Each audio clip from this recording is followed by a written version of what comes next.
But wait a second. I think we have to be a bit careful here. If we capture with the rook, then Noctie perhaps will capture with her rook. And if we take back with the king, then Noctie will have some checks here with the queen. Hey guys, this is Andy from Noctie, and today we're gonna go through the weekly scenario for week 23 of 2025. And before we start, I just want to say a huge thanks for getting us 100 subscribers here on YouTube. I know it's not a lot, but it means the world to us, so thank you so much for that. Let's take a look at this week's scenario. The position is from a game from 2016 between the two super grandmasters Pentala Harikrishna playing white and Hikaru Nakamura as black. We are at move 16 and it's white to move. So what's the position like? Well, white has sacrificed a pawn in order to give black double D pawns. And as a result, white has this amazing knight on the D5 outpost. On the other hand, black's C8 bishop is completely locked in. So even though black is up a pawn, white is much better thanks to its positional dominance. So let's see how the game went on. Here, Harikrishna played queen d3, targeting the g6 pawn, and Nakamura defends it with queen e8. White brings in the a rook, attacking black's queen, and black queen moves away. And now it's time for the knight to join the party. So Harikrishna played here knight e7 check. And actually, already, black is completely lost.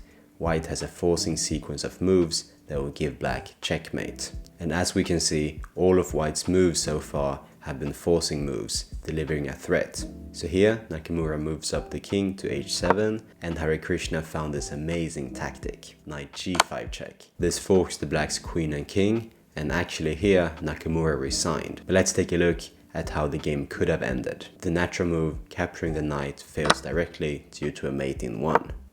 Apart from this, black has only one other move, and that is king h8. After king h8, we simply grab the queen with check, black takes back, and now we bring the other knight in and take the pawn on g6 with check.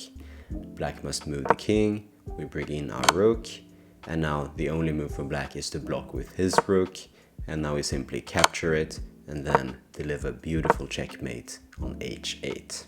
Now it's our turn to play against Noctie. Let's see how we do. I'm gonna start off by following the game and play queen d3. Alright, interesting. So already at move 1, Noctie actually deviates from the game and goes for king h7. Let's see what we can do.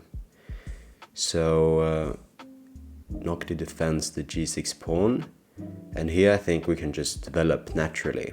So we can take inspiration from the game and play rook a to e1. Nice, we got a blue move, so that is a great move. Good to see. Let's see what Noctie does here.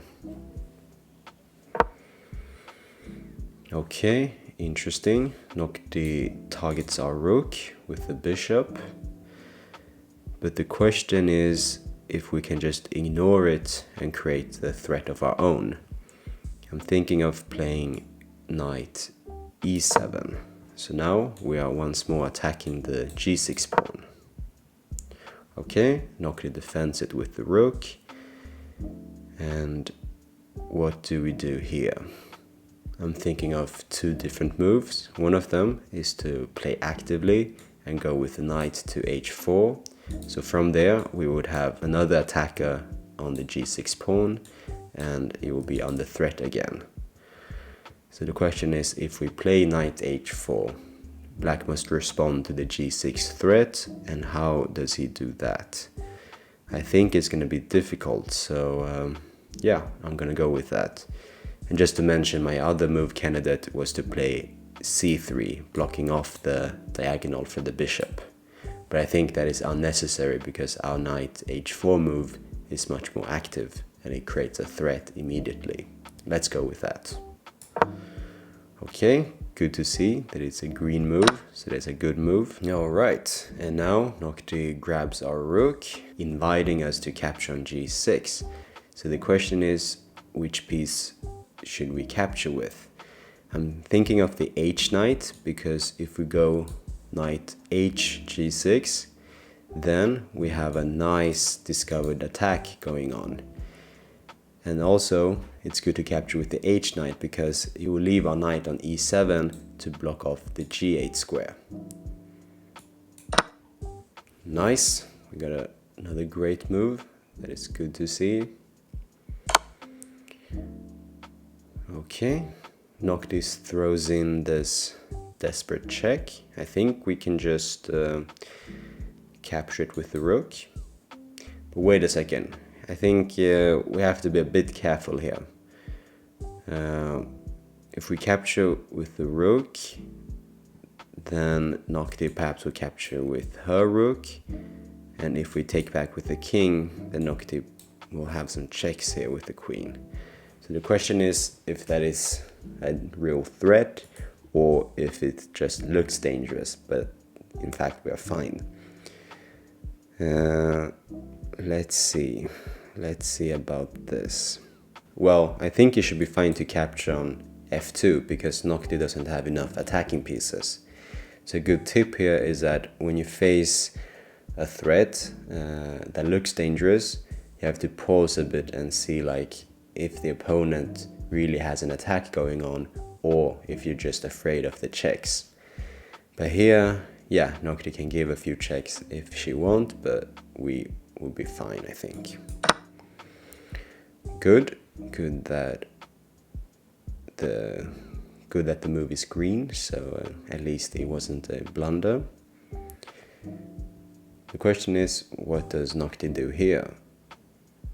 Because on the next move, we'll have this nasty discovered attack here on Black's king. Alright, Noctie moves the queen, and now she's threatening to capture a knight. But she won't ever get the chance to do that because it's our move. And now we must find something decisive. We should have something decisive here with our queen targeting the diagonal and then our knight here that can move away to give a discovered attack. So when we have a setup like this with a knight that is able to deliver a discovered check on the opponent's king, it's always good to first look for double checks because double checks is the only move in chess that forces the opponent to move the king. And here we have a double check here if we move the knight to f8. So from f8 both the knight and our queen will be checking Black's king and Black's king is forced to move. And the only square for the king to go to is h8. And then we'll have a checkmate here on the h7 square. So it's a forced mate in 2 here. Let's see how it plays out. We go there. Very nice. And now the king is forced to go to h8. And with our knight defending the h7 square, we can simply go in with our queen to get a beautiful checkmate. Alright, that was really good to see and a very fun position to play. This week's scenario was a really fun position to play. It is a great exercise to practice one's attacking skills, and in particular, how to keep up the initiative. All of White's moves were very natural, either developing a piece or creating a new threat. And in the end, our pieces were so well coordinated that Black simply couldn't defend.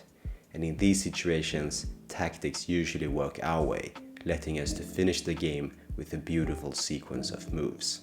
Hope you had fun playing this position. You can always revisit all of the old weekly scenarios in the theme section in Noctie. And as always, thank you so much for watching and happy playing.